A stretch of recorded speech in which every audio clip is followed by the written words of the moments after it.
So I got some black ST emblems from Ford. I'm really pumped about putting these on. I'm going to show you guys how to do it, and then later I'll show you how you can get your own.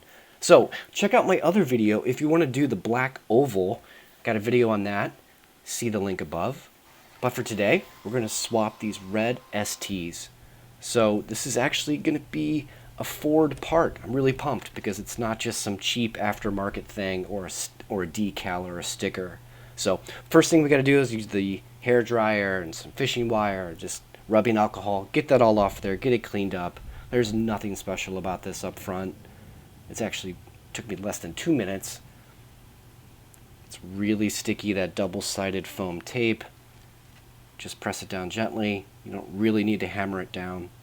And these things look so cool. Look how nice this is. Black on black on black. For the rear, we're going to use painter's tape just to get the level line, and we'll use a little pencil to mark the spot when we get the new one in, so we have everything nice and aligned. Same story with the fishing wire.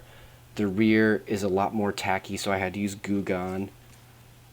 But yeah, just wipe it down, get all of that sticker off of there. Still use rubbing alcohol, get a really nice clean fresh surface for the new emblem. And again, using that little mark that I made with the pencil to line everything up, and then the tape to get it level. So hey, these things are awesome. It's going to stand out. They're hard to get. The way that I got these was from signing up for the ST SUV experience that came with my car when it was new.